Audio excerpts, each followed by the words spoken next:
Coming up on Up at Noon, all the toys from Toy Fair 2018 that we want to buy. Jurassic World 3 already has a release date, and that new movie Annihilation sounds pretty cool. All that and more right now on Up at Noon Live.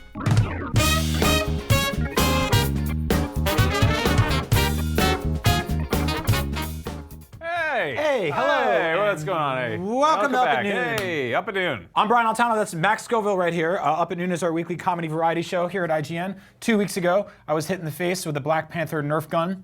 Last week, I ate hot chocolate until I couldn't speak. And this week, you're going to drink this entire glass of urine. Goat's urine.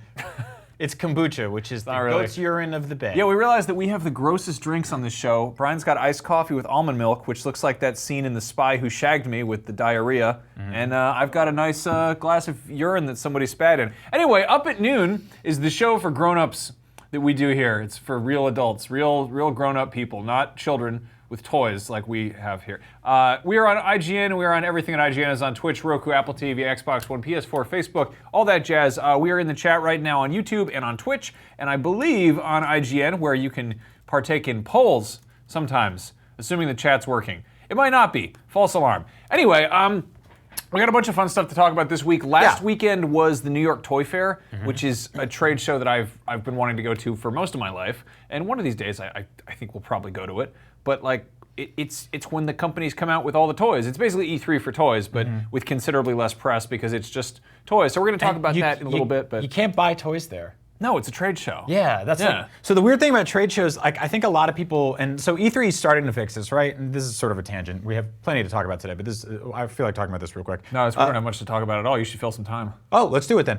So until they opened up reopened E3 to the public a couple years ago, and they set up designated merch booths and everything like that, and vendors, for the longest time to get vendor licenses on the show floor were just incredibly expensive. And every single thing that you buy at any of these conventions, if you are a distributor or showcasing something or presenter, anything, is stupidly expensive. Like one year, we were gonna get a second stairwell on the side of our E3 booth, and we heard it was something like $23,000. And you don't get to keep those stairs. That's just something you have for 3 days and then it goes away. Yeah, you rent it from people. It's like a very, very expensive cosmetic microtransaction. Yeah, so when you go to E3 and you see the Nintendo booth, you're probably thinking like, I can go there and I can buy a game before it's out, or I can buy merchandise, or there'll be exclusive stuff.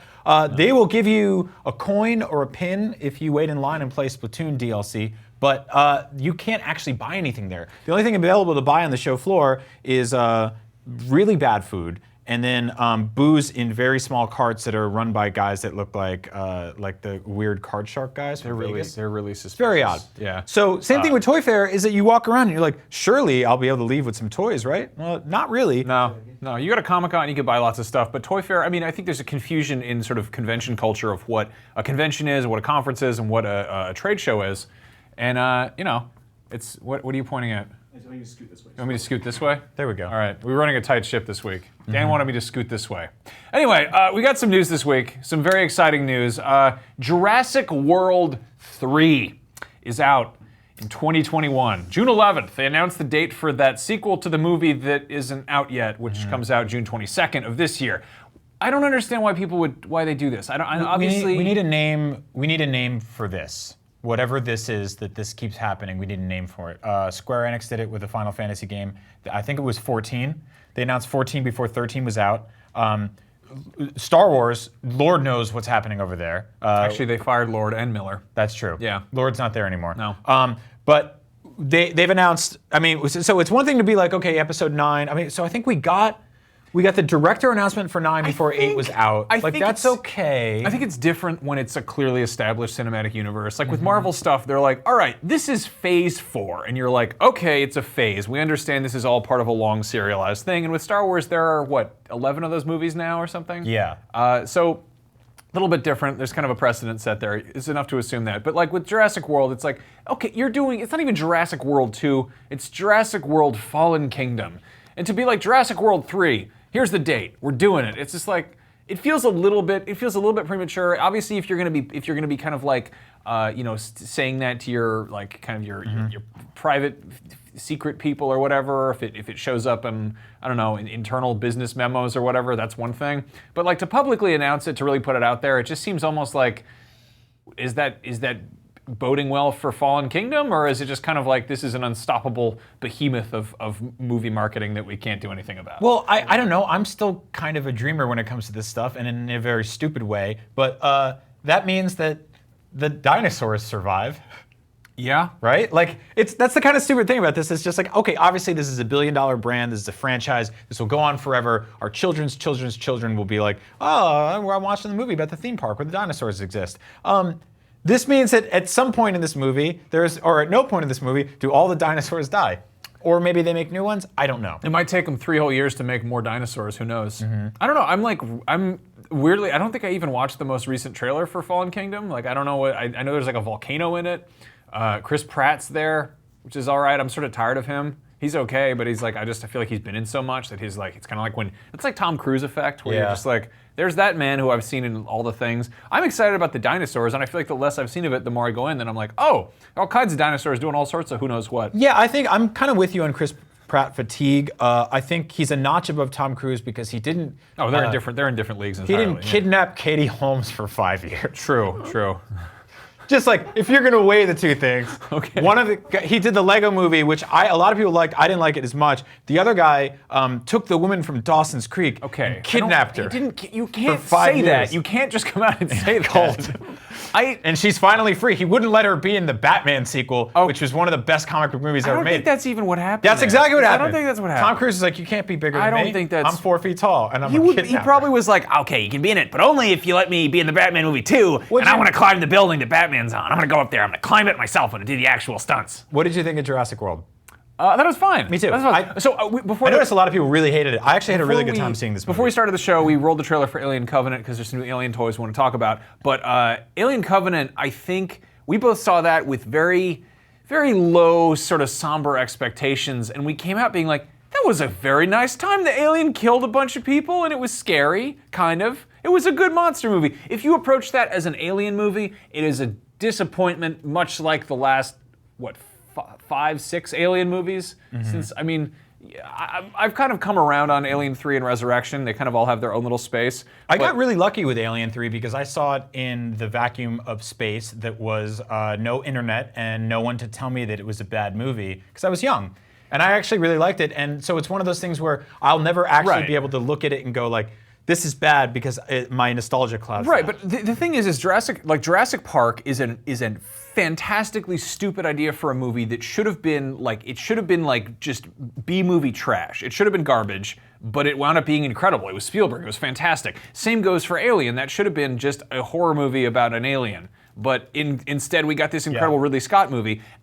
And I think those franchises have kind of finally gone kind of full circle, and they've gone to become the sort of genre fare that they were sort of subverting when they first came out. So Jurassic World is going to be a movie where the dinosaurs run around and they bite some people. This is not, like we've talked about this before, this is not going to be like, you can put Jaws and Jurassic Park on the same level, but I think Jurassic World 2 and Jaws: The Revenge are more in the same wheelhouse, as it were. Right. So. Right. Yeah. Okay. I'm okay with that. I think with this one so far, for what I've seen of the Lost Jurassic, what are you even calling it? Jurassic World 2, Lost World. I don't know. The Fallen Lost. They don't use numbers anymore because they don't want people to feel like they're left out or to keep counting. So the cool thing that we've heard about this movie, or at least from the first trailer, was that we're not seeing where most of the movie takes place. That volcano section seems like it's only the first half or first third of the film, and then it'll open up into something crazier. The rumors we heard going into that movie was that multiple companies, sort of like iPhone and Android, had the dinosaur DNA tech, and they were just going nuts with them. If we're looking at the name Jurassic World, one of these animals going to get out into the world entirely. What if this turns into like a crazy post-apocalyptic world where it's humans versus dinosaurs trying to survive in the wild? Yeah, and it's different than just like what we saw in Jurassic Park 2. What if this turns into big screen Walking Dead except with dinosaurs instead of zombies? That doesn't sound like Jurassic Park, but it also sounds interesting. Yeah, it's a good idea for a movie. I don't know, if, when I hear Walking Dead, I just immediately so because it's just like. Okay, so Day of the Dead, a zombie movie, whatever. Yeah, so I will hold out hope for this. I will see this movie opening weekend because I think it's a really fun time to see. I love dinosaurs. Brian Altano, age 5. No, seriously, I had dinosaur wallpaper when I was a kid. Dinosaurs are goddamn awesome. They're easily the best animal of all time, and it sucks that they're dead, and we have to deal with hippos and garbage like that now. It's not even Endless close. Dark in our Twitch chat says, do you guys think they go the route of human-dino hybrid for this? I mean, the Aliens franchise did. That's not. I mean, that's sort of always been a parasitic thing. I really hope they don't. I think the Indominus Rex was kind of stupid enough. I don't think it's okay to kit bash the dinosaurs. I think it's fine. You know that was like a running concept for a long time, for the entire stretch between Jurassic Park 3 and Jurassic World.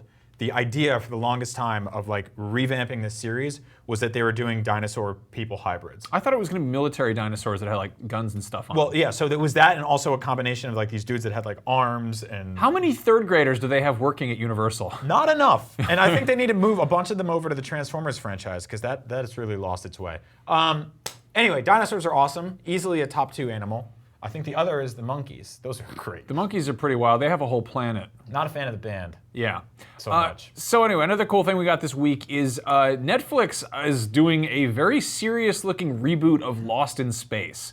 We got a trailer for this, I think yesterday. It looks gorgeous. Yeah. When I think Lost in Space, I think of the late 90s movie with like Gary Oldman and Matt LeBlanc, and like not a great movie at all. I remember sort of being interested in it, but then you got this one, which looks it looks kind of like a more polished Star Trek Discovery a little bit, like, and they're basically being like, hey, so we're getting lost in space because Earth kind of sucks, and they're sort of really, stressing the whole like, oh, humans need to go out and find the future and everything. And I like these suits a lot, but when you think of Lost in Space, you think of like Danger, Will Robinson, and like a sassy robot, and this seems like way more serious and kind of a major departure from what we think of when we think Lost in Space, and I'm totally okay with that. Yeah, it's stunning. I'm personally I'm kind of burned on the Netflix business model of just dropping 13 episodes in a day or 8 episodes in a day.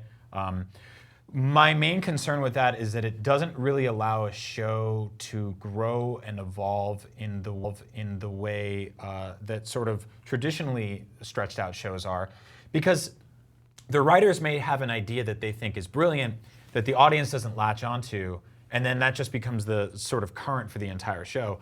Whereas, I don't know, I talk about Breaking Bad a lot, it's my favorite show. Jesse was supposed to die very early on in that show. The audience latched onto him, the writers latched onto him, they were given ample space and time to let that character grow out, and he became a star of the show that lasted until the very end. And beyond, actually. So I think this looks fantastic. In terms of Netflix original stuff, it's stunning. And I was starting to think that maybe they were getting a little cheap. That they were starting to like kind of... I mean, they still could be. They could have spent all the money on the costumes and the rest of it's done on a green screen. Yeah, I mean, I watched Altered Carbon, and there is a lot of just like highly suspect, highly questionable CGI in it. And it's like, it's one thing that the writing is sort of borderline incoherent and that it's exceptionally obtuse. That's okay, I can deal with that in sci-fi. Like, I remember scratching my head walking at a Blade Runner 2049 and then giving it an hour or two and being like, oh my God, it was incredible. But it's got to look really good. That's the most important thing that sci-fi has to do. Like, it has to be escapism from everything else. You can have the best written sci-fi show in the world, but if it looks like total trash, and this sounds totally superficial, but I think that's like a tremendously important part of it, is the art direction, the escapism, the beauty, the magnificence of all of it. It's really important, Like, if they made an Alien movie that looked like garbage but had a great cast and great writing, I feel like we've gotten those before. Yeah. It's just not as memorable, right? It's just not as important. Yeah. I don't know. I'm just honestly just at this point really curious, and I'm sure there's somebody out there who's like a hardcore Lost in Space fan who's like, they're gonna screw it up, they're gonna do all this stuff wrong, and I'm just like, I have no attachment to Lost in Space. I don't know, they don't have Matt LeBlanc in it. Like, that's fine. Whatever. Joey Tribbiani doesn't show up. So in other Netflix news, they also announced, and this is very hard to Google, they're rebooting Reboot, the show about the computer people who live in the net or whatever. I don't know, if you grew up in the 90s or watching Toonami or whatever, you might remember this very bizarre CGI show that was kind of like, I don't know, it was about people living in a computer. It was kind of tongue-in-cheek, and it was definitely a smart show, but like, I remember just being kind of like, I don't like the looks of this, and kind of keeping my distance, but a lot of people latched onto it, and now it's getting a reboot. of Reboot. But it's I don't know how you. I feel like we're on two computers right now. We both got phones right there. Everyone's kind of connected to stuff. We all have like a pretty good idea of how the internet works. We've got stuff like I don't know, like Wreck-It Ralph, where people go inside in video games and everything. And I mean, when Reboot came out, it was like the inside of a computer was like this mystical thing that looked like a little tiny city. Like I feel like that's more in line with the hacking montages from hackers than it is anything else. Yeah. I mean, good.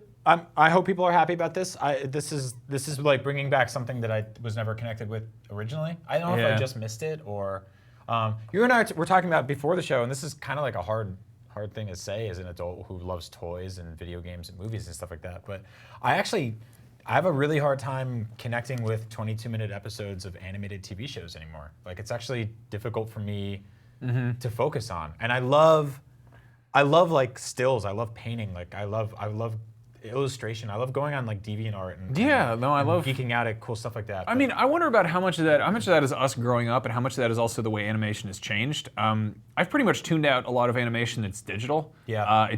It doesn't look as good to me. If I'm going to be staring at something that's CGI for a while, I'd rather see it as like a hybrid with live action stuff, where I'm like, I can't even see the seams, or just play a game, which is gotten incredible looking. Right. No, and the bummer about that is that most CGI or most animated movies are CG or computer generated at some point, because it's just so much cheaper to do than but I mean even looking at modern anime, like they use a lot more computer stuff. So if I'm going to be watching anime, I'm more prone to go back to like something from the 80s that has like hand painted backgrounds. I'm really big on finding animation from like the 80s and 90s where when I watched it, I was watching on like a CRT TV and then seeing it remastered on Blu-ray or something and being like, oh, you can see the brush strokes in the background. Like I grabbed the original 80s G.I. Joe movie on Blu-ray, and that movie looks insane in HD, because you remember it as a kid and you're like, we rent the videotape, or it's on TV or whatever, and it's just this like incredibly gorgeous like gouache and like watercolor backdrops, and then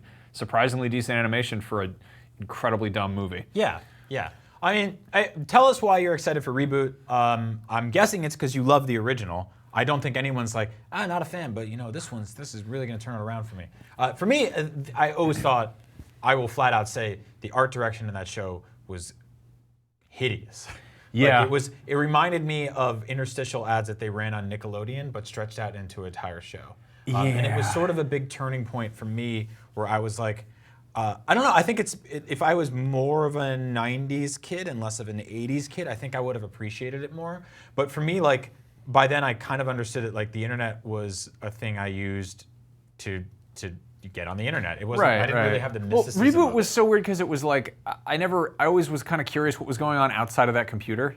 Like for it to be set entirely in cyberspace or whatever just struck me as kind of like, that's not interesting. Yeah. Whereas, I mean, it's the same thing, like if the entirety of the Matrix was set in the Matrix, and I still don't know how that trilogy ends, I can't remember. But like, it's more interesting because you're like, oh, there's a secret world and you go into it. If Harry Potter was never grounded in like real life, there's no magic to it. It's just kind of like, oh, here's a different world, I guess. Yeah. And some people are into that. Yeah. But I always like, kind of conversely to Reboot, I always thought Real Adventures of Johnny Quest was really good because they went into Quest World, and it was like, there was a CG component to the show, but they were also like, hey, we've all got to get jacked in with these like Snow Crash headsets and stuff. And, so that was really cool. Juan Scum 381 says, talk about Spyro Reboot. We don't know anything about it yet. We would like to know more. He's back. We've heard rumors. Spyro, maybe. He's back. Let's talk about dragging that ass all over your TV.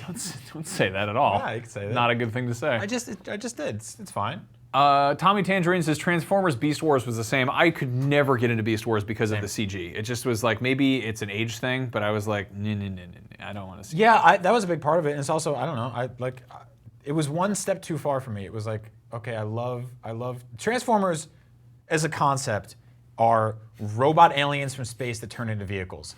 Amazing. It's just a great pitch. Sure. And yet the way that's been filtered through into so many different things and just kind of distorted is borderline baffling. Like the fact that they turned them into knights and gorillas. Yeah, so the thing with Transformers is I think they forget, and maybe I'm not the target audience because I think about this stuff, but I always thought it was really cool when it was like, hey, what if all those cars in the world around you turned into talking robots from space? Right. They had like a secret war going on. That was interesting to me. The second you take them to Cybertron and it's just about these like these like robots that turn into like generic spaceships. Yeah. That don't have. I'm like, that doesn't look like my mom's car. That doesn't look like a truck down the street. Like It was like when Superman goes back to Krypton.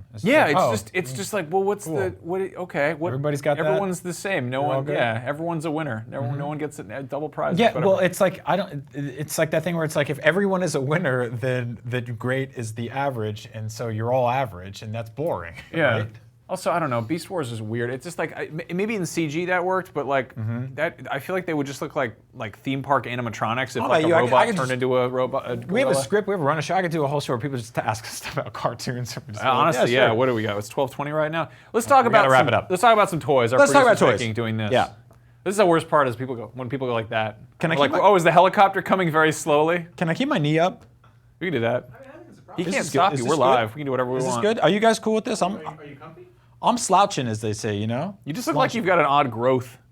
Is it the pants are the same color as the shirt? Hell yeah, dude. Check it out. Stop doing that. Check out my groove. Are you wearing tights? What is that? These are jeans, you friggin' dork. They look so snug around you. Do you want to see your? Let's put those stork feet up in We're the sky. not putting my legs on Put camera. your legs up in the camera. Let's see. Fine. No, we got some judgment on the We're jean doing department. leg judgment? Let's see some tight legs on the old All right. stork. Here's the old leg. Oh, look at those. How was the gymnast practice today, you little princess? It hurts. Did you have a good My time legs today? are huge. Yeah, because they shouldn't be up there. Glad I wore nice socks. You otherwise shouldn't be people that tall. might have- You could be two people. Thank you. Thank you. Let's talk about toys. All right. So one of my favorite toy lines going on right now is NECA, who's done some incredible Alien stuff. They did this Power Loader. They did this very realistic Ripley. Aliens action figures have been around for quite some time, but more recently they've started going back and basically doing collector-grade remakes of the old 90s Aliens figures. Here's the Gorilla Alien that came out last year. I love this thing. It was an idea for a rejected cartoon show from the 90s that never happened, but we all kind of grew up with these toys.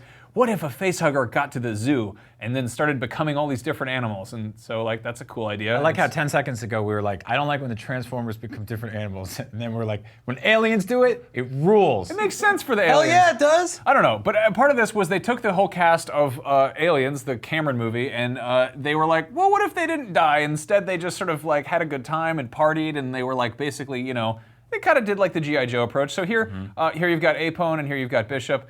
We might have grown up with these toys. You might recognize them a little bit. Well, one of my favorite parts of Toy Fair this year is that they just revealed they're doing more high-ends of these, and they're doing a modern version of this Apone right here. Let's take a look. He's got his shirt. He's got this robot arm. He's got that like stupid trash picker upper. He's got high top versions of those Reeboks that Ripley wears. On the left there's the Scorpion Alien, who was kind of the closest to like a regular alien you could get in the old Kenner line. And its action feature was it exploded like one of those crash test dummies. You just pushed a button and its guts would go everywhere. Or like this guy right down here, right? Yeah, I think Bishop actually does that too. His like chest comes Let's apart. take a look. Watch this. Hold on, how does this work? I don't remember. I think it's just this is Hit the button on his back. I don't think it's a button. That's just Really? like Yeah, the man just blows up. I think it just comes apart. Is it? Is there a button? I don't know. How do you? Let me break my toy. His arms are stuck together. Yeah, he's got like a joint there. There we go. Yeah. So Bishop just pops apart. Cool. Yeah. There's that man. Which is kind of. I actually totally forgot that figure does that. But yeah. So That's how he sneaks into stuff. And then he's got these cool arms that he has separately. Yeah, so I hope they do Bishop next year. But in the meantime, I'm pretty happy about this Apone. And they also, I love that they're doing the Snake Alien, which is just so like, they're such ugly designs, and I love them.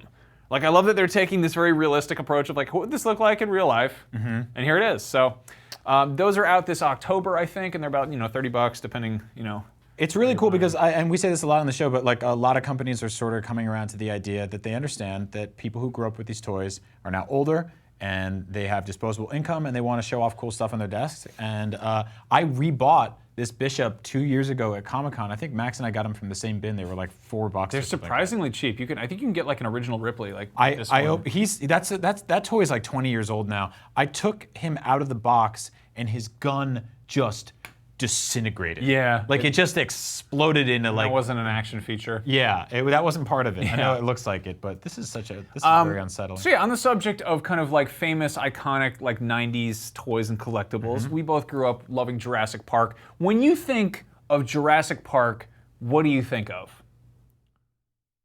The dinosaurs. Really, the dinosaurs. Dinosaurs are very exciting. They're not alive. They're not like a thing that you can go see. They're such wonderful animals. That's cool, but really what people want, what collectors want, is the men from Jurassic Park. Here are some, these are some collector grade statues. These are from Iron Studios. These are 1/10 scale. I think they're around $200 each, something like that. But I love that it's just, without the T-Rex, they're just these dorks. Mm-hmm. You've got a mathematician and a paleontologist with road flares. Yeah, and they're just like, are we lost? What are we doing in this dark room? They look like kids with sparklers. Yeah, I think we talked about last week they made a statue of that sick Triceratops. Mm-hmm. And I love that they're really just, if they make one of Dennis Nedry at his desk, I'm kind of into that. If it's just Dennis Nedry with his like members only jacket and his Barbasol can full of DNA. You know what they should make? They should make a toy of that large boy at the beginning of the movie that doubts everything that sounds like a big turkey. Yeah. Or they could get those rich little children from the second one, we covered in compsognathuses. You know? Oh yeah, yeah. Rich kids like, father, I want to go play on the beach, and it's like, well, don't go too far, stay where I can see you, and then like they get torn up. Dinosaurs. Yes. And then it cuts to Ian Malcolm and he's yawning at the train station. Yeah. I love that movie. They're good films. I like it a lot. I like it. Yes. The girl does the kick to the dinosaur's mouth. Oh, it's great. Yeah. Because gymnastics. Jurassic parkour, am I right? Hell yeah. Anyway, so if you were expecting us to really run down like the very best of Toy Fair, we're really just doing the stuff that we think is cool as brain-damaged 90s babies. They're finally doing some good Batman Forever action figures. Yeah. The maybe third or fourth best Batman movie. Really, according to anybody. I always had a soft spot for Batman Forever. So they're doing this one. I can't quite tell. I think he's got bat nipples. I think I'm trying to do the math on this real quick. You just triggered a lot of people by saying that's the third or fourth best Batman movie. That's like your whole thing. If you want to leave a party, just be like, hey, how about Comcast? And everyone just starts yelling about Comcast, and you can just sneak out the back door. Yep. Batman Forever. That came out right when I was really, there it is. So there's the little, I can't tell if it's just like an angular thing or if those. Oh, he's got the titties. They might have to wait till like Batman Forever figures. We got nipples. We got big old nipples. Yeah. Look at those big Batman nipples. I don't know. Go up to the mouth. Show us the mouth. Zoom in on the, does he have the Val Kilmer chin? I don't know what you're doing. Yeah, he kind of does. A little bit. It's kind of a blurry photo. It's a totally fine photo. What's going on behind him? Look at it. It's got Val Kilmer's kissable lips. So I'm super down for like some Batman Forever toys. I feel like we've got some good old kind of like original '89 Batman. We've gotten plenty from the more recent stuff, the Nolan stuff, the Zack Snyder stuff. I want to see some of the Joel. I think it's about time we got some stupid toys from the Joel Schumacher movies, right? So we can play with them. I want that Two-Face. I like these costumes a lot better than the new ones. That's for sure. Yeah. Even though they got bipples. They do have bipples. You know what Robin has? He has ripples. Bipples and ripples. Batman nipples. All right, they also had a prototype on display for a new Penguin, which is scary because I love him. He's great. Yeah, he's really good. I think you said he was based on Batman Returns. They've already done one based really closely on that. I think this is just taking some cues from that, but they don't want to pay Danny DeVito. Yeah, so Danny DeVito's got to go like live off of his Always Sunny royalties and sell limoncello on the internet. Yeah, well, he doesn't have that weird like broken Coke bottle eyepiece that he does have in the video games, and he's not based on like the original version. I can't tell what that weird gray pumpkin thing is. I think he's got like a missile launching umbrella. I think that's the idea there. Yes. I want them to do some. I think it's a fish with a cloud. It's not a fish with a cloud. What does that mean? What is a fish with a cloud? A fish that's been shot out of a gun.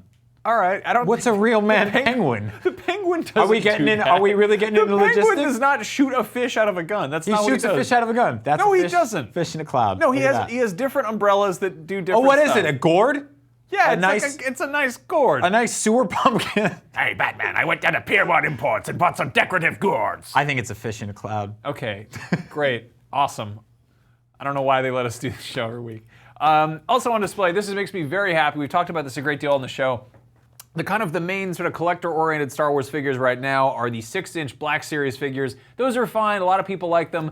I grew up collecting 4-inch Star Wars figures, and it really bums me out that most of the ones we've gotten more recently have been considerably lower budget, kind of basic toys that aren't articulated or painted a whole lot. So the vintage collection is finally coming back, and that means that we're going to get kind of highly articulated, super detailed, more kind of collector-aimed 4-inch figures that we can do all the weird stuff with on our desk. I really dig that Han Solo. Yeah, so they've got And that filthy trooper. they've got a lot of catching up to do because they've pretty much lapsed on this sort of this scale and this quality since Force Awakens. So they've got a bunch from this. They've got some from Rogue One. They've got some Force Awakens, Last Jedi. That's Han in the foreground. Next to him on the left is the Mimbam trooper. Which is from that new Dirty Planet, which is basically just a stormtrooper with a sniper rifle and a cape, and I'm kind of into that. Yeah, that planet's gonna be a good opportunity to see all your favorite characters, but covered in mud. Yeah, if you wanted to see muddy buddies, well, we got a real treat coming up there. Also worth noting, they got Dr. Aphra, who's one of the first action figures we've gotten from the sort of not expanded universe, but the comics and stuff. She's really big in the Darth Vader comics. She's got her own comic run right now. Cool character. I'm glad she's getting a toy. I hope we get some more kind of like side characters so we can have dioramas. They're also doing a Snoke, a Jyn Erso, and then there's the range trooper right there. And the car in the background. In the far background, it's the hover tank from Rogue One, which I'm like, you see all that for like one scene, and then weird. They blow it up or whatever. Yeah, but that's it's a cool design. I'm excited they're making that. Yeah, I'm into it. I'm just happy this line is returning because also like here's the thing about collecting, space is a factor. Like having a lot of room for 6-inch figures, they take up way more space than like little 4-inch figures. So if you want to just kind of like buy a bunch of toys and display them, you get more mileage with the little ones. So anyway, also on display, here's some other ones from the 4-inch line. Again, they're playing a lot of catch up. You've got Rey on Jakku, and also what are they doing? They're doing like a rebel soldier from Hoth. Just because like there aren't enough figures of that one, I guess. Yeah, that's weird odd. thing with 4-inch collectors is that people have like mental checklists of what is and isn't a toy, and there'll be like one figure that'll be like, it's time for the Fan Choice Awards, a Fan Choice figure, and they'll be like, we want a Man-a-Man, and you're like,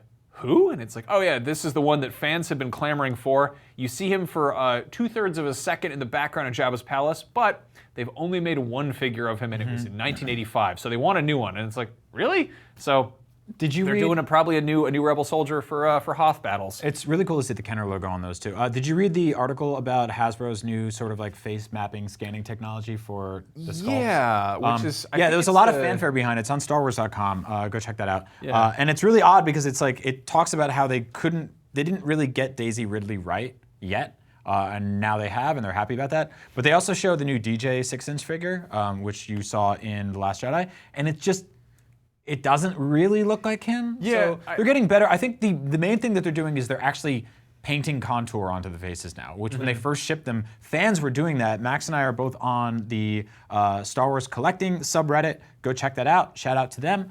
And there's a lot of people there that customize their figures because they were just straight up shipping like Rey and Leia and Luke without any paint on their faces, just like beady eyes. So they had to fix that problem themselves. It's interesting if you look at the Marvel Legends, which again, I don't know how the budgeting for any of this stuff works, but when they do Marvel Legends that include movie-based figures that have like a photographic component to base it on, I think they put a little more budget into the paint ops and everything, and then they'll come out with a line that's based on like, oh, here's like a bunch of characters from the Guardians of the Galaxy comics, and it'll be just brightly colored, kind of loosely painted. There's not a whole lot of detail there. Cyborg Man says, what about the alien that Luke milked? Dude, Mark Hamill retweeted somebody who like mocked that up.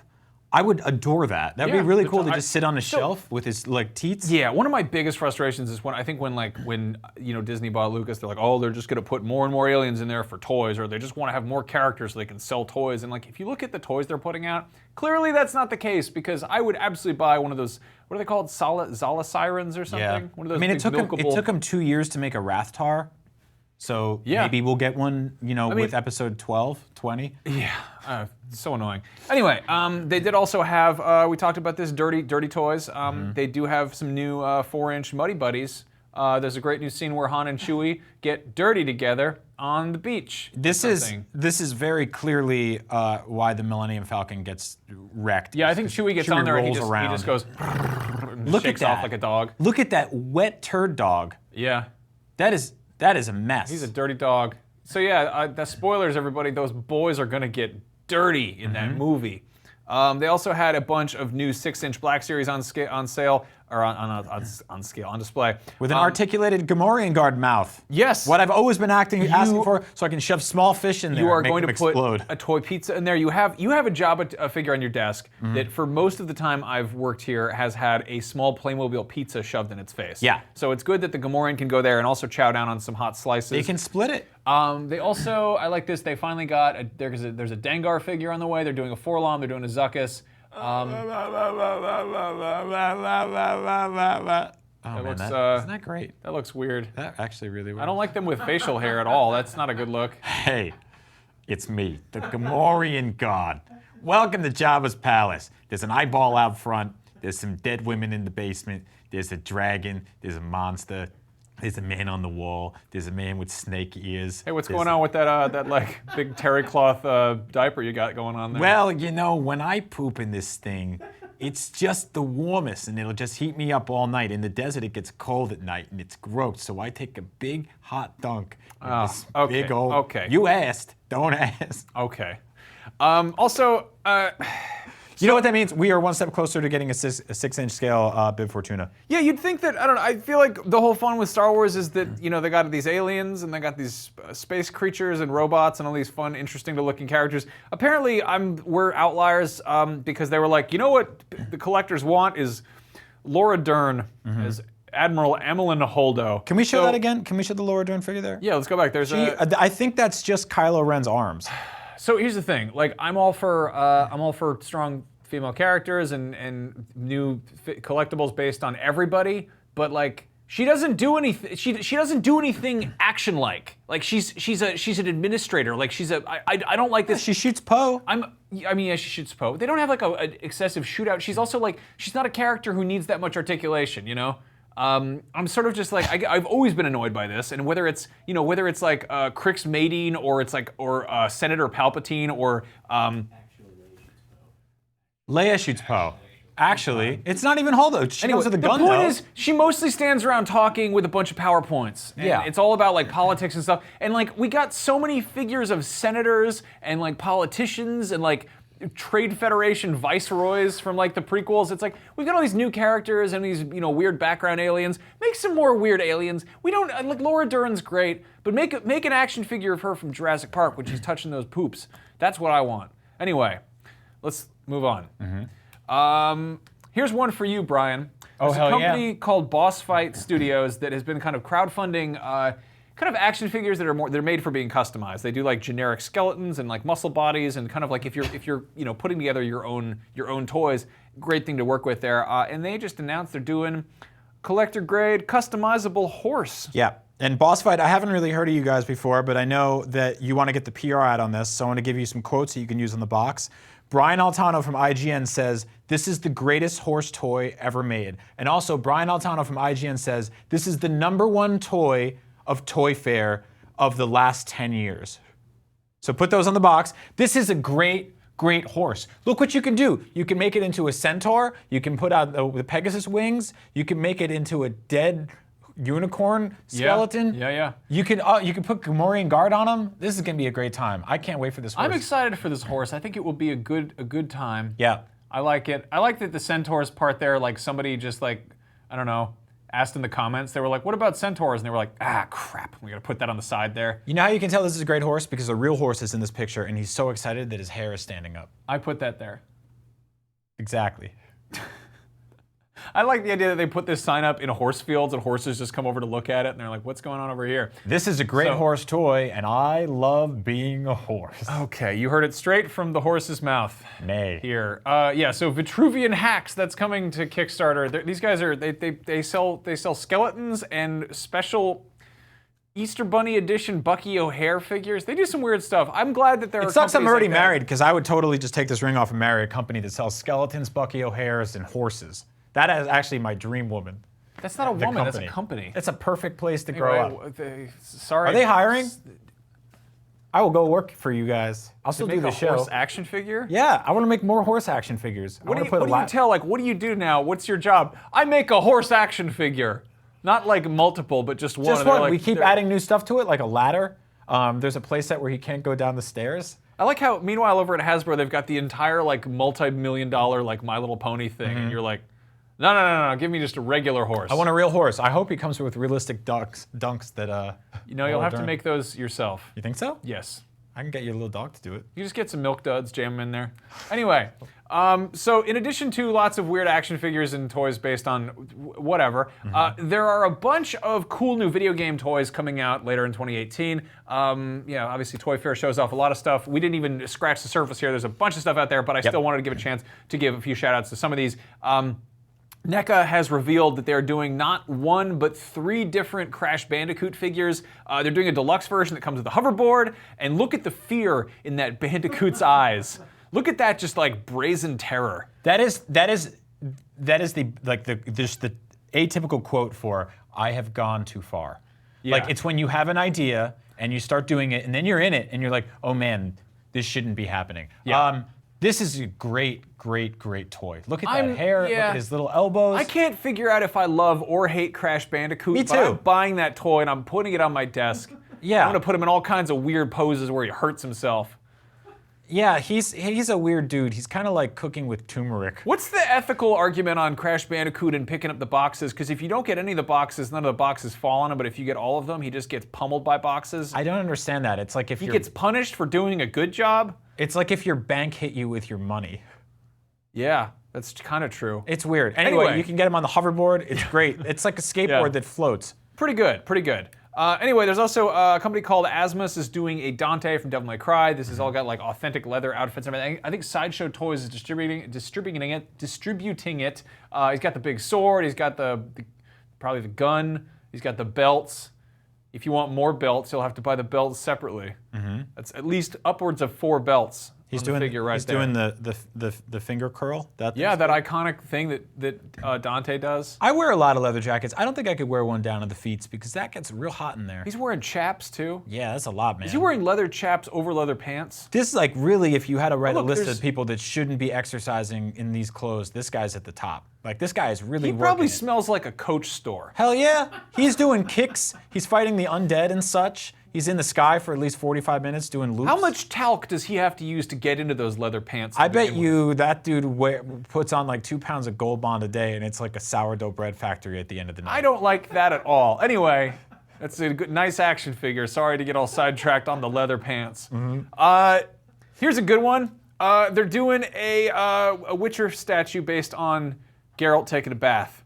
Good. I think they joked. I think they put this out as an April Fool's. They're like, "Great news, everybody! Our new statue's coming out soon." And then everyone was like, "Don't make that an April Fool's. Make that. We'll buy it." And they were like, "Oh crap! Really? We were kidding." Well, here it is. So they're doing an actual PVC statue of this, and I'm on it. I'm getting it. I want that. That's sort of the Think Geek business model, where they're like, "This is a joke," and everyone's like, "It better not be." And they're like, all right, we'll make the Tauntaun sleeping bag." I feel like people who do business stuff don't understand how dumb everyone actually is. Yeah, you know? and that we want stupid things. Yeah. We're in our 30s and we buy toys. Like, where do you think this is going? I just got excited about the horse. The horse is going to be good. Give me the bathtub man with the rubber duckies and the weird cream dripping out. Yeah. That sounds like a great toy. He doesn't even move. Cool. I would be so weird about taking a bath in a big barrel with candles on the edge of it. No, I feel like if I knocked a candle in there, I'd still panic. You know what this dude's looking at? He got his flat screen TV mounted on the ceiling like a baller. I don't think that's what happened. I think so. No, you didn't play that game. You know what I did when I played The Witcher? I jumped off the first ledge in that game, committed suicide, and then all these people in town were yelling at me, and I was like, I gotta get out of here. I played a lot of Gwent. Yeah? Anyway. Why doesn't he put those filthy feet in that bathtub? Because What's going on huge here? legs. So we also got our first look at Insomniac Spider-Man toys, which are, this is weird, Marvel is doing, they have their long-running Marvel Legends, Marvel line from Hasbro. Instead of doing those in that scale, they're doing 4-inch 2-packs of Insomniac Spider-Man and Mr. Negative here. And they're also doing one, let's see, do I have an image of it here? No, I don't, that's a different one. They also have, they had a Ryu on display. And there's one of the Collector from Contest of Champions, which is like a free-to-play game. So there's this whole little subline of video game-themed action figures in like a little tiny scale. So if you're into that, there you go. But yeah, that's one of the most anticipated games of the year is getting action figures, and there's no hype about it, so go figure. Finally, we talked a little bit about NECA doing cool Alien figures. They're doing sets based on the Alien vs. Predator arcade game, which some people like. most people are like, oh, that was cool, I guess, in the 90s. But in any case, this is kind of joining their line of this almost like pixel art series of figures. They've done action figures based on the Ninja Turtles arcade game. They've done Contra. They've done Castlevania. And now you've got Dutch from Predator, who's got his large cyborg arm because that's a cool thing. And then Lynn, who I think was just an original character. But these look very much like the sprite art from that old arcade game. And specifically, it's modeled after the promotional art and side art for those games too. Like they look hand drawn, which is really, really gorgeous. These are great toys, and again, specifically for people that get it. This is not people that will just like stumble into a store and be like, "What's this?" Like, you had to have been connected to those games.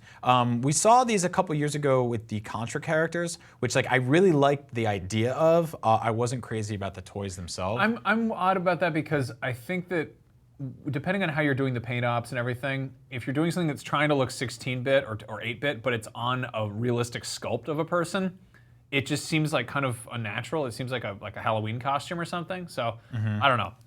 In any case, there's a bunch more toy stuff out of Toy Fair, obviously, but video game stuff specifically.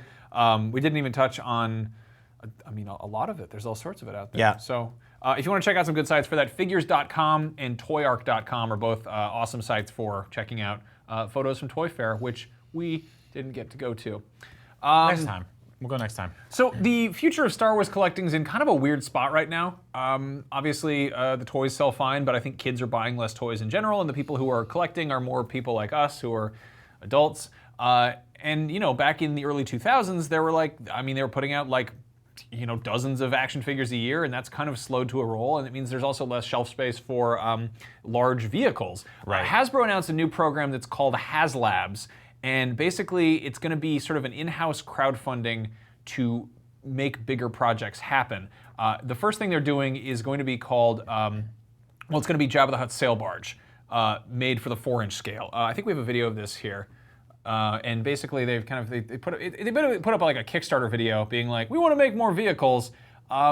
They definitely are sort of playing by prison rules here and really trying to do a big one right out the gate. This thing is apparently, they're going to show like kind of a mock-up of it in a second.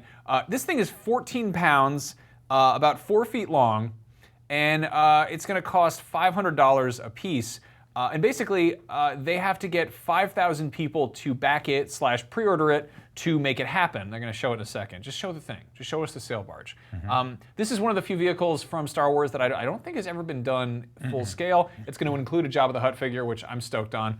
It actually looks like one of the most fun toys ever. It's the kind of thing that I wish I had when I was 8, because I'd put my toys all over it. Yeah, so I collect Star Wars toys as you do. Return of the Jedi is my favorite movie of all time. Jabba's Palace, the sail barge, that entire 20 minutes is my favorite 20 minutes of any film. I have disposable income to spend on toys. I am not even remotely considering buying this. And I am squarely in the target demographic for this. So that's kind of a problem. And I was thinking about this last night. I was like, what would get me to purchase this? I think the $500 price point is kind of insane. I wish it came with more figures. Right now, it's all in the prototype phase, so we haven't really seen tons of paint all over it yet. They had a prototype on display at Toy Fair. This almost feels like kind of just like it's not a taunting, but it feels like very much like maybe they could have made it smaller or crappier. It looks really cool, but again, a lot of the people who are spending $500 on toys are buying stuff like Hot Toys or import stuff from Japan. Or if you're that into vehicles, maybe you're buying like a perfect grade Millennium Falcon and spending 6 months building it. To buy a playset that is $500 made for $5 to $10 action figures is like it just feels like it kind of misses the mark, It's something, like a lot of people were drawn to Star Wars collecting because it is pretty accessible and affordable. It's not like buying high-end stuff, and then suddenly you've got this incredibly high-end thing that they have to raise money for. Yeah. Also, $500 times 5,000 backers in order to produce it, that's $2.5 million. So that's like a lot for a Jabba the Hutt sail barge that I feel I don't know. I mean, it bums me out because I love this, I support this, I want this. The Lego, Mines, or formerly known as Kuso, that entire sort of mantra of bringing ideas in and making them realities yielded some really cool Lego sets. But I think with that is that the cost was not offset onto the consumers until those were ready to be purchased. Right, but by the also consumers. Lego is something that's entirely crowdsourced. The only thing that Lego has to do is the logistics of like the paperwork of making that. Yeah. Lego pieces already exist. They don't have to invent new pieces, like maybe some new ops for characters, or maybe like a new, I don't know, Ghostbusters tile or whatever. But in this case, this is entirely a new toy from the ground up, so obviously that's more expensive. They've got to go to factories and look at paint ups and molds and everything. But like, with Lego, they're just like, it's all modular, you know? If somebody's do you think they should have started this initiative with like a simpler kit? Yeah, I absolutely think so. I mean, I think doing like a Sarlacc pit would have been awesome for like $100 or $70 or something. Yeah, something. I mean, something a little bit smaller than an entire pleasure barge would have been like a good. Which, now that I think of it, doesn't come with a Sarlacc pit, which is like kind of the known enemy. No, you of just the dig a steel hole barge. in the sand outside in your That's yard. true. You take your $500 collectible outside. That You'd is be one of those kids from the toy commercials in the '90s. So one movie that comes out, let's see, tomorrow is Annihilation. This is based on the what is it, Vandermeer book, the part of the first book of the trilogy of the Southern Reach. Awesome sci-fi books. I read the first book. I read the second book.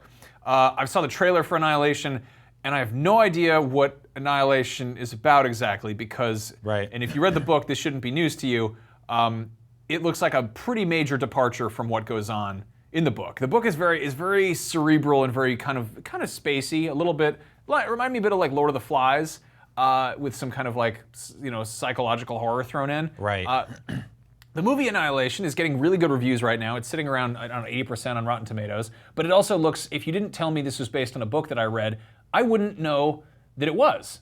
And I'm kind of conflicted about that because it's from the writer-director of Ex Machina, Alex Garland, who's shown to be like a really, really awesome director and seems to get sci-fi. But it also, I'm going to go in there with a bunch of preconceived notions about what this could or should be. Apparently, he started writing the script before before the trilogy had been finished, so he hadn't read the second two books, which add a ton of context to this kind of world that he's creating stuff in.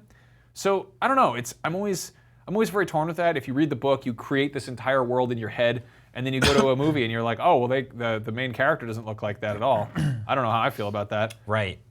Yeah. I mean, so that's an odd sort of scenario because you were very excited for this movie. I still and am. it made you want to read the book, and now you're kind of like, oh, I'm kind of torn. Honestly, I sort of wish. I guess I'm glad I read the book because I like the book, and I'm gonna read. I still need to read the third book, but I'm like, it's funny because I'm like, okay, I'm gonna read the book, then I'll watch the trailer, then I'll know what's going on, and I'm like, I watch the trailer and I'm like, oh, none of this is so much of this isn't in the book.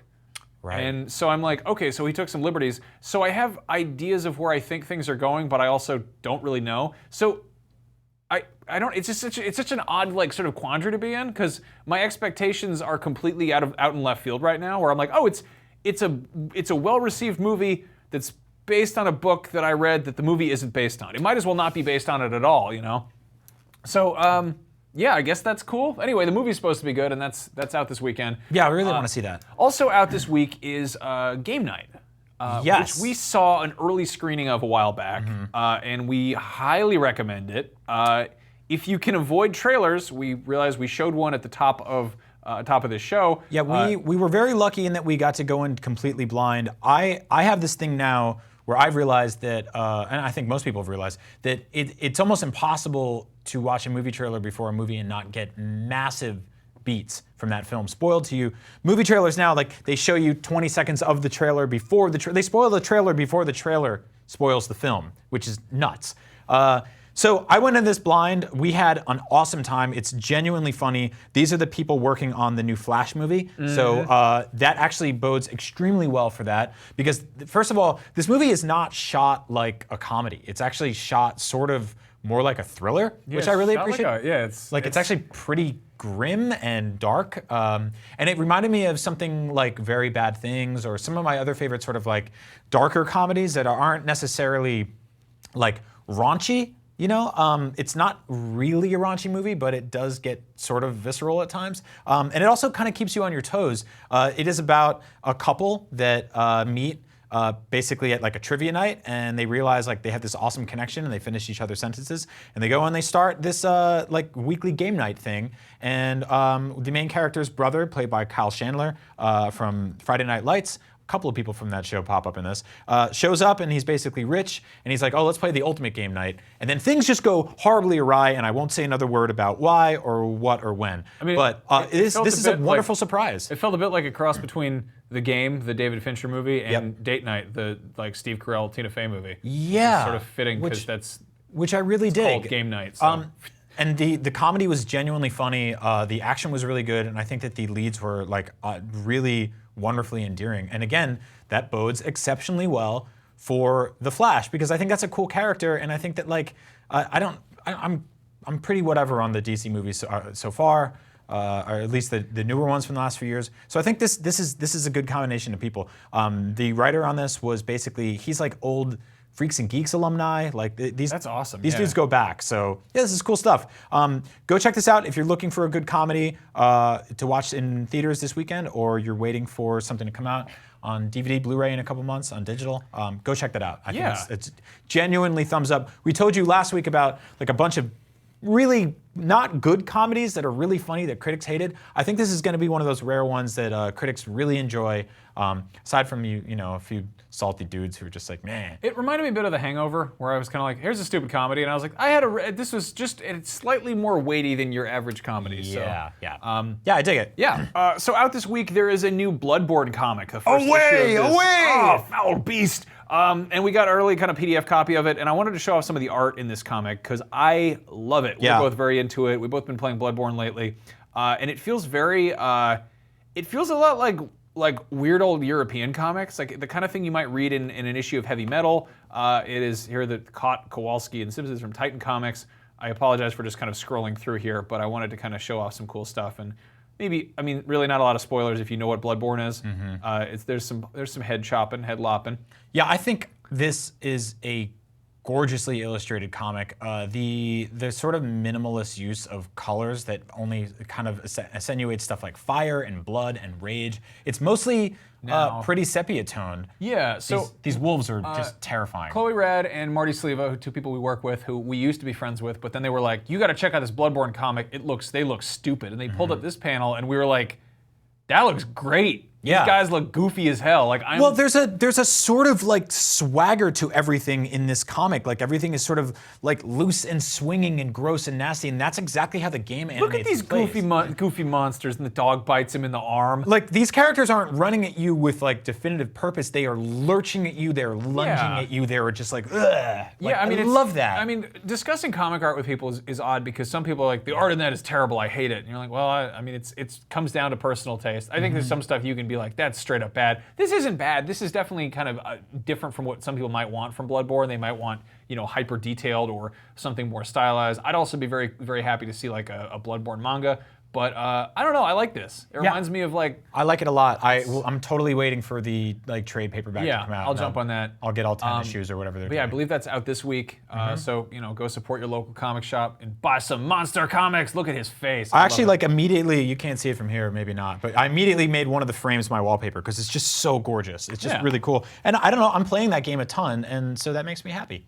Yeah. Sonic the Hedgehog, we found out today there is a release date officially November 15th for his new movie next year. That's 2019. When are we getting Detective Pikachu? Do we have a release date for that yet? Probably the same day. The same day. Yeah. Pikachu versus Sonic. Yeah, but in the meantime, you can do some some Sonic versus Pac-Man, because Sonic the Hedgehog, who has been teaming up with Mario to enjoy the Olympic Games, in this wonderful time in the Olympics, you'd think those boys would be back together again. They're not.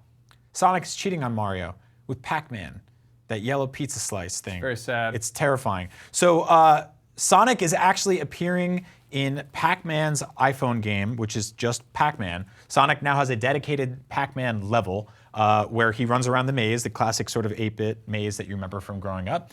And in reverse, Pac-Man is appearing in Sonic Run, the sort of run forever kind of 3D Sonic the Hedgehog collecting running game.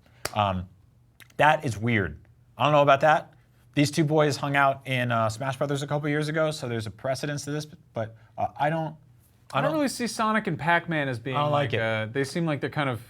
I don't like it. That reminds me of how like the guys in that band LMFAO, like one of them is like the old guy is the younger guy's uncle. Yep. It's just like Pac-Man is so like he's like 70s and Sonic is 90s. That's like there's like an age gap there. I don't think that's appropriate. Yep. It's kind of creepy. It's odd, and I don't like it, and it should be stopped. But I'm glad all of you men are having some good times. What do you there. think? Yeah, let us know. Chat, let us know. That is the end of the show. Yeah. There it is. That's it. I'm Brian. That's Max. Thank you for joining us on Up at Noon. The next 2 weeks are going to get a little dodgy because Max is going to Vietnam. He's going to go get spider's disease. I have to get. I have to get spider's disease. So we will keep you posted on whether or not there is a show-shaped thing next week or the week after. We have a really awesome interview planned this afternoon that I don't want to say anything about. It's going to be very cool. But it's going to be really cool. And she is fantastic. You said too much already. I'm very excited to talk to her. So we will put that up either next week or the week after. But thank you so much for watching Up at Noon. Here are the small men from the Alien Check out the small men. Look at cartoons and the films. They're real good. Thanks for watching and have a great evening. That's like a threat. You can have a good one. See you soon.